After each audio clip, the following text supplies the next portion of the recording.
Thank you, everyone, for joining us today at the inaugural Startup Bank webinar. And it's going to be a weekly installment where we bring industry experts and different investors to educate and also, tell small businesses and startup entrepreneurs on how to prepare themselves and all of that.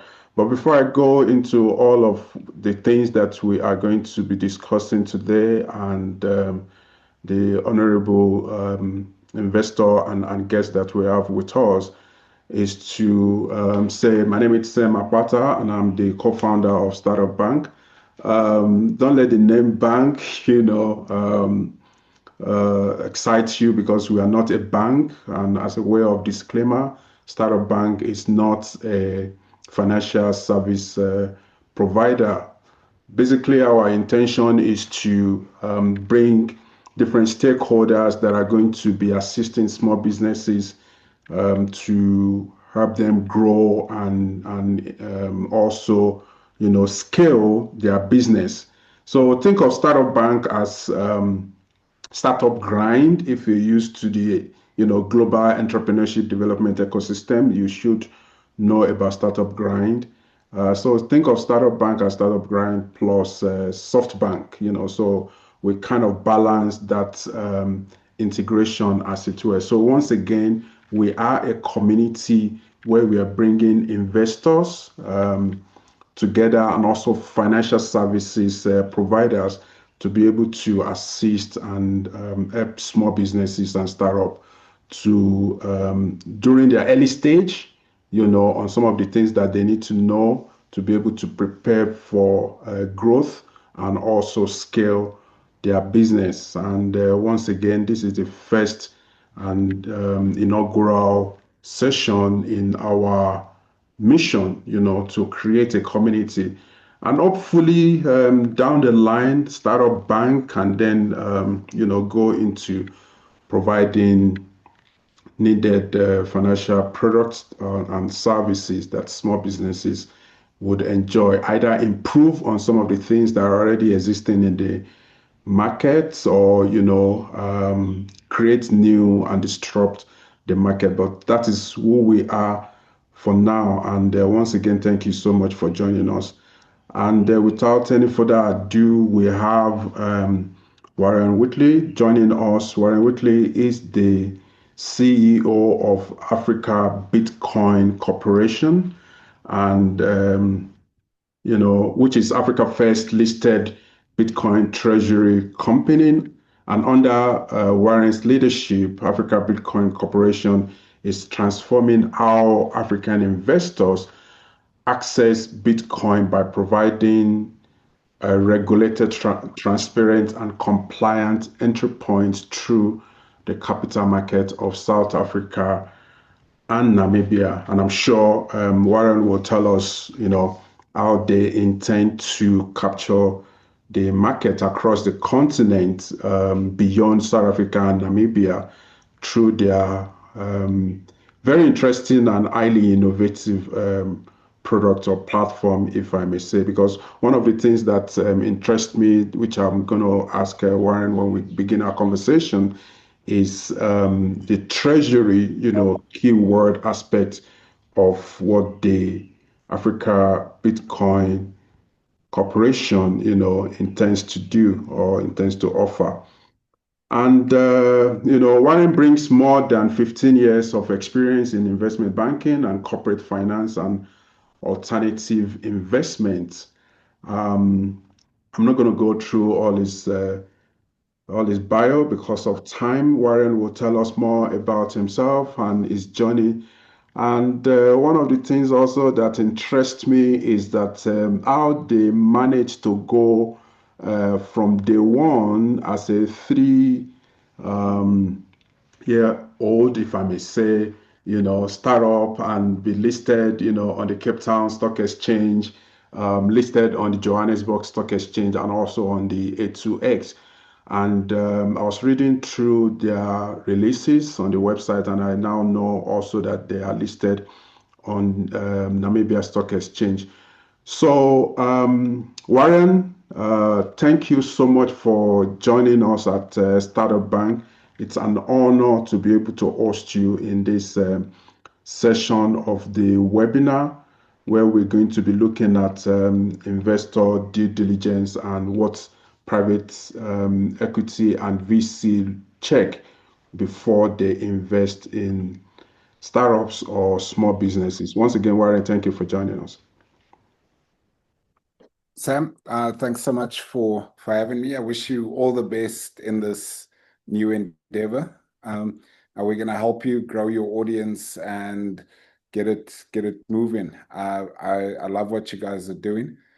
I'm passionate about small business and more passionate about helping them raise the funding they need. So in today's discussion, I'll talk about how to raise funding, the do's and don'ts. But I'm going to keep it quite general. So whether it's seed capital all the way up to private debt, and the concepts are quite similar, and so there can be a little bit on each of the topics. Mm, The African Bitcoin Corporation started as Altvest Capital 3 years ago. We are still a startup, being 3 years old, and so we can talk the language, and we struggle raising capital. We're starting to get a bit better at it than so it looks like we're experts, but we still struggle.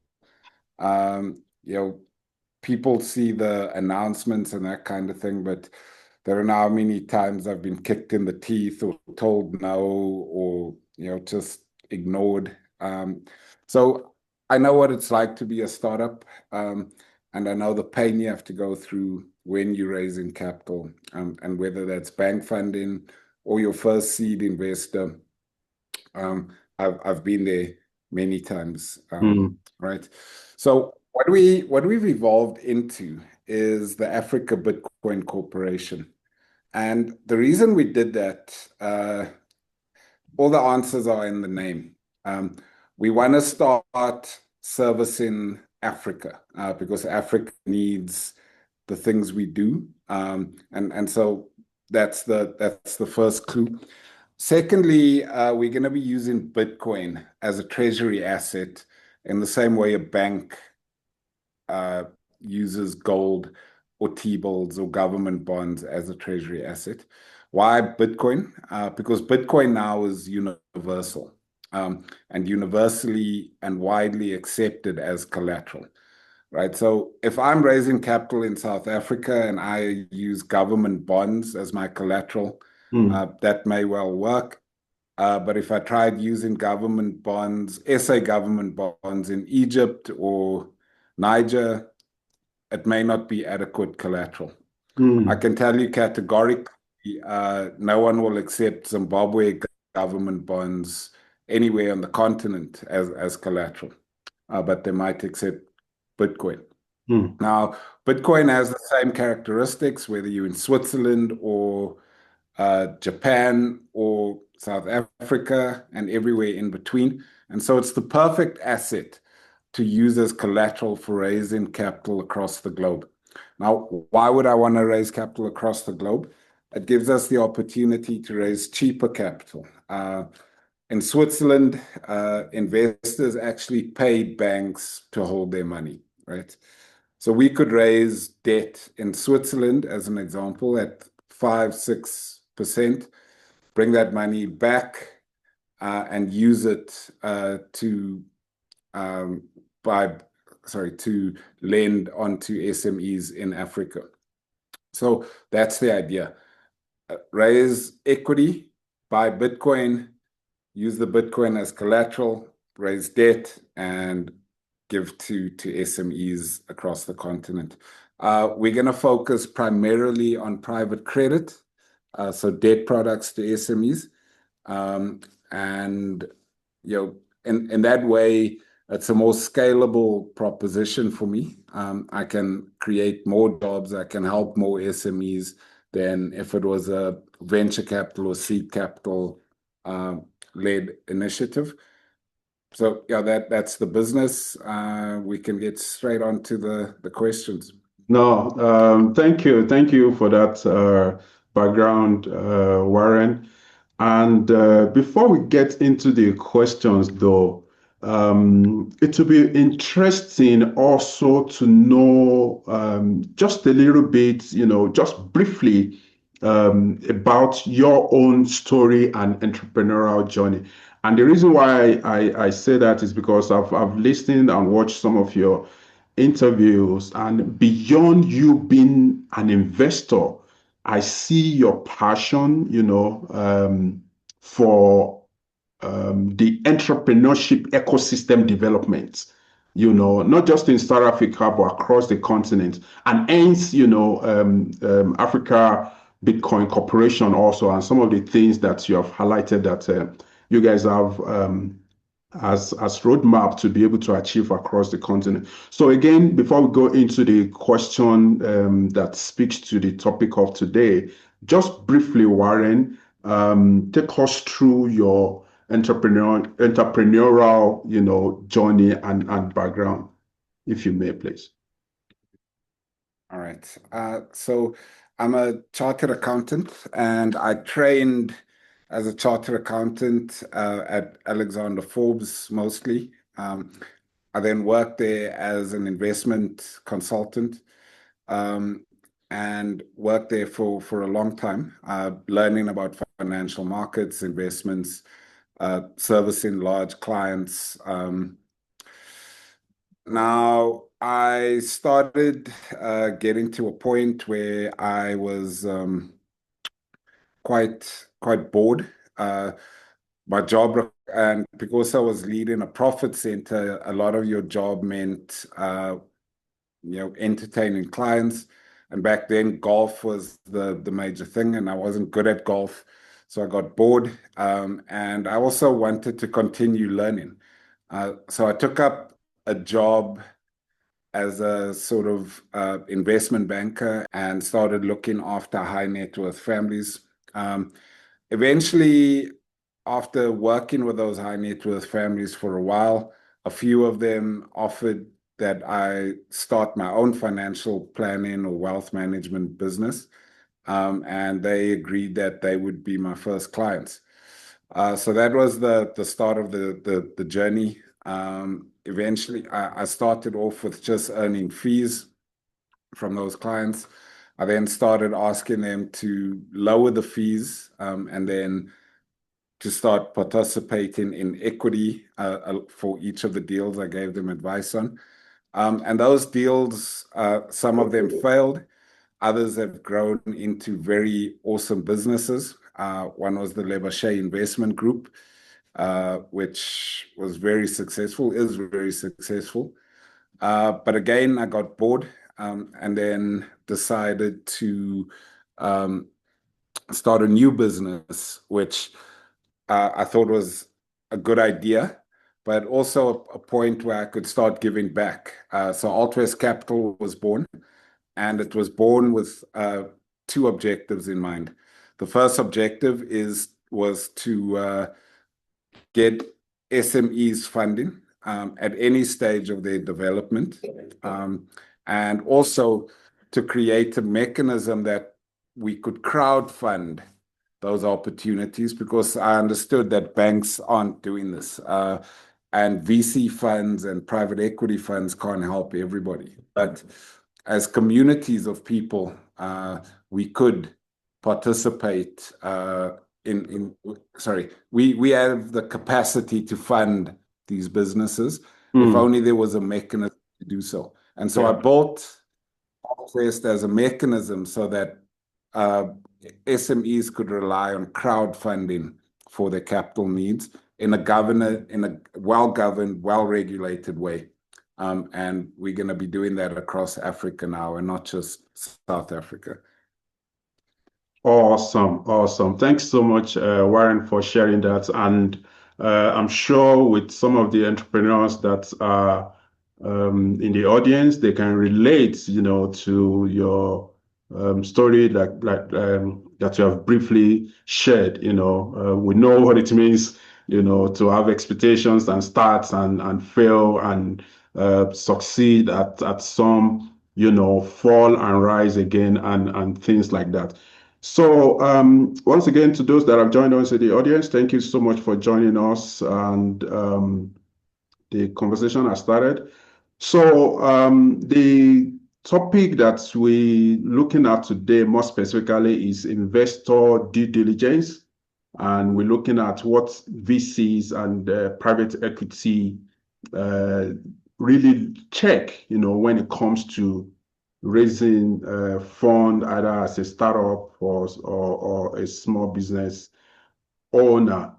And in looking at that, Warren, when you before you invest, and maybe you want to cite one or two examples, of some of the businesses that you've invested in the last 3 years, when you're looking at a company, and for the benefit of our education and that of those that are in the audience, what are the non-negotiable elements, of a financial pack you expect to see at first glance, which then signal, or which is a single metric above all signals that investors in general and you in this case look at, before you even entertain a meeting and eventually invest or not.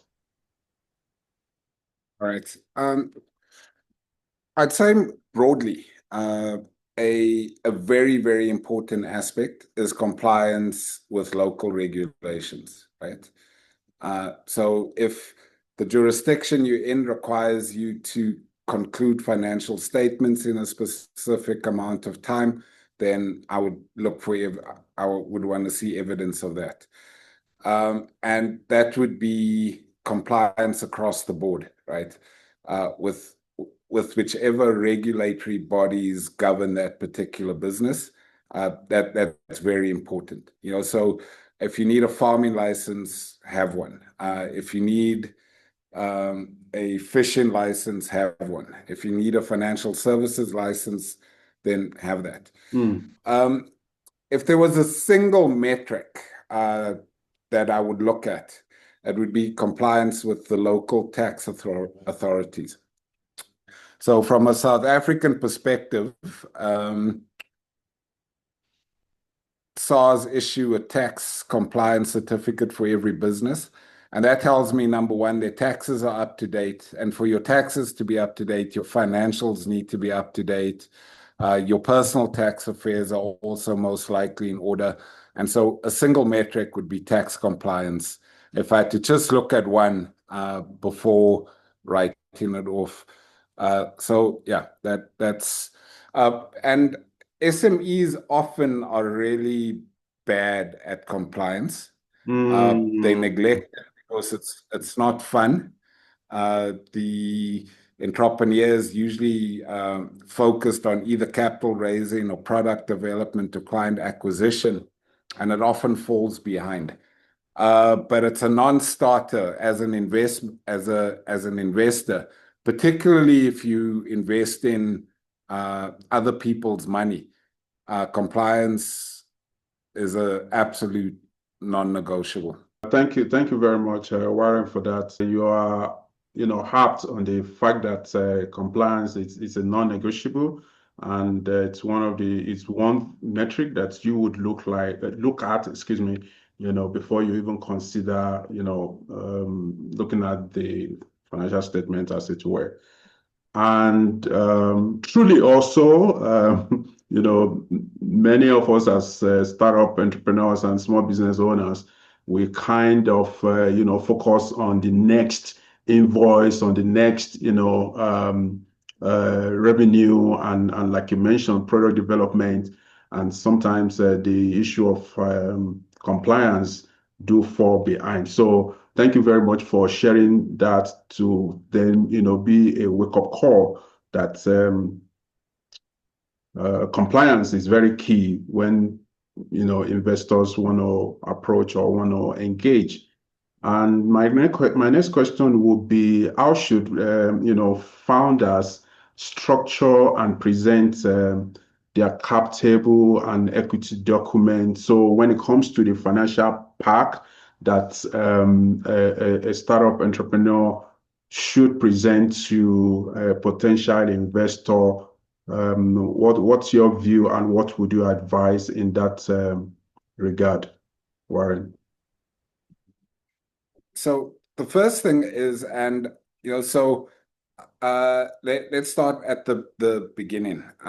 Your cap table and maintaining the cap table correctly should manifest in your share register and your company compliance documents, right? So you need to have clear records of the number of shares you've issued, who you've issued them to, and then all the other add-on notes. So if you've issued warrants, if you'd issued options to buy, if there are safe notes in play, um, and all of those things need to be set out clearly. You must understand what they mean to yourself as the founder and to your other seed investors. And it must all be clearly documented and filed so that it's easily explainable. And most importantly, I think when you sign in equity deals, please understand the deal you enter in.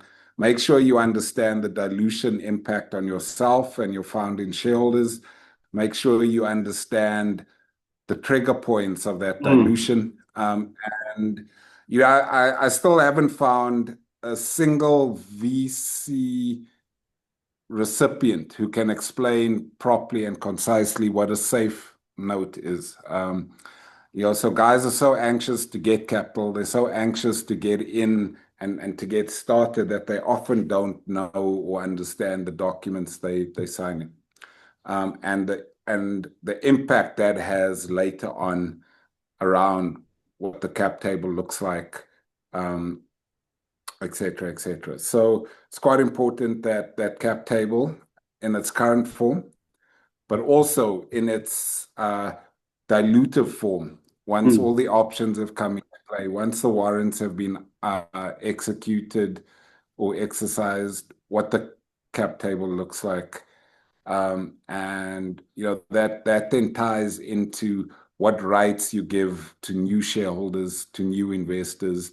Do they have tag along rights? Do they have follow rights? Are there minimum, are there minority protection mechanisms? mm, Are there boards?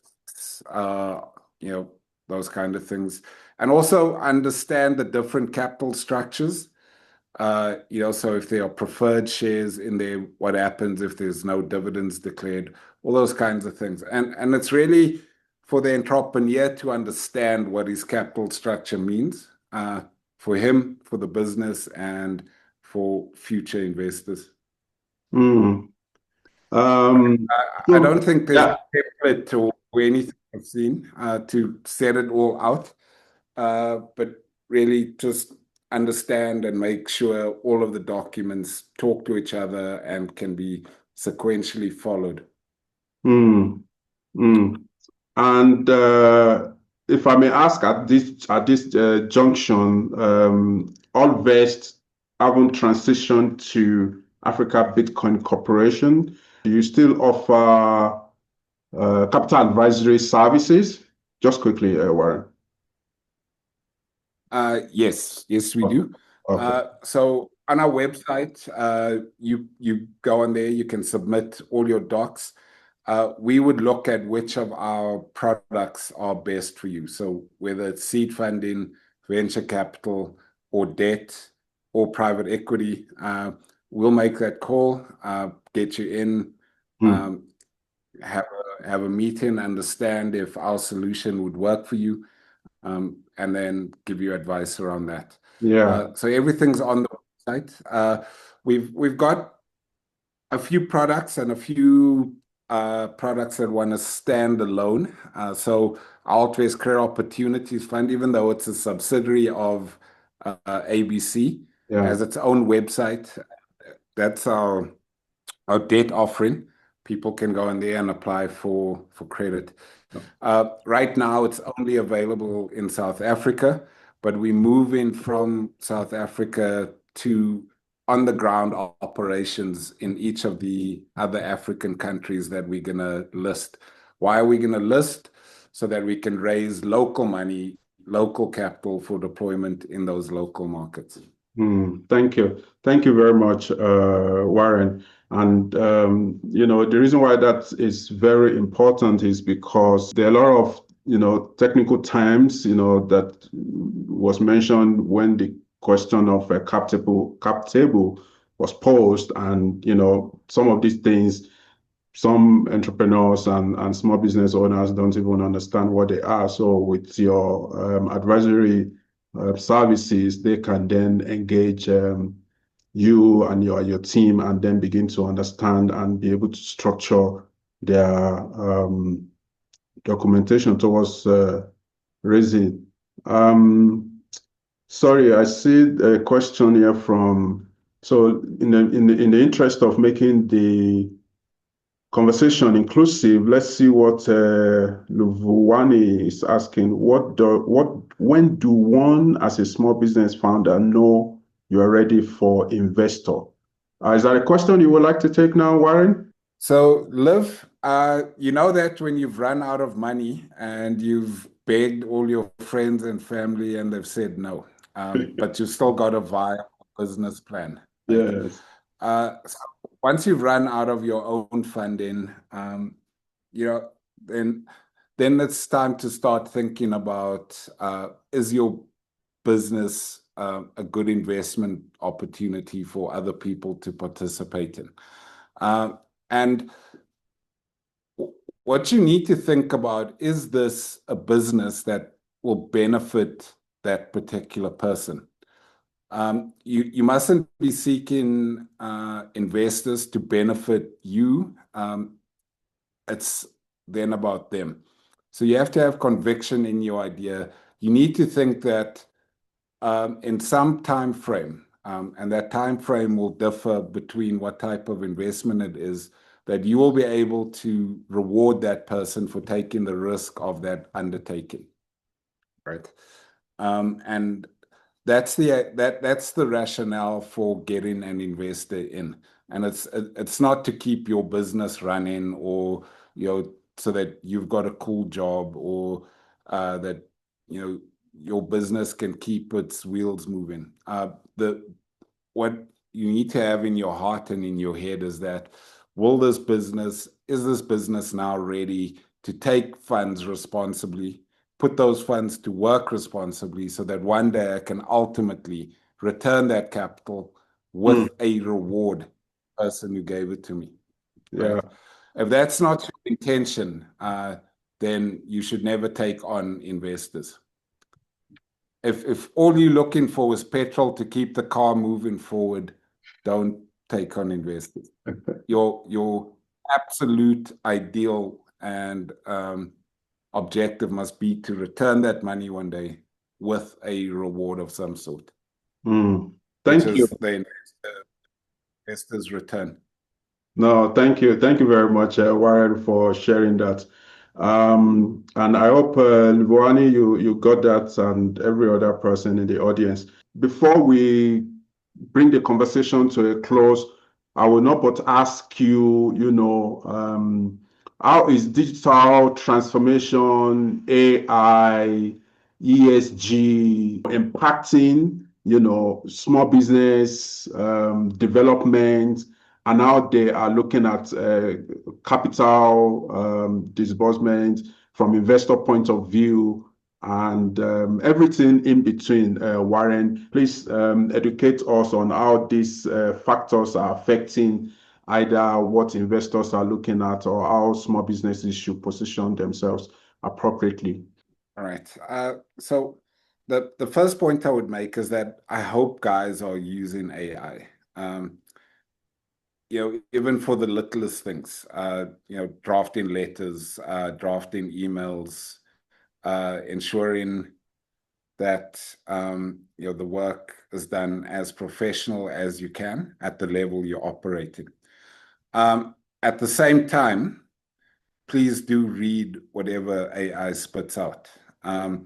You need to train the AI first, and AI makes mistakes. So never just cut and paste and send. Always read it, always challenge it, always double check it. And, so don't just take it as gospel. It is still learning, it is still making mistakes and grave mistakes.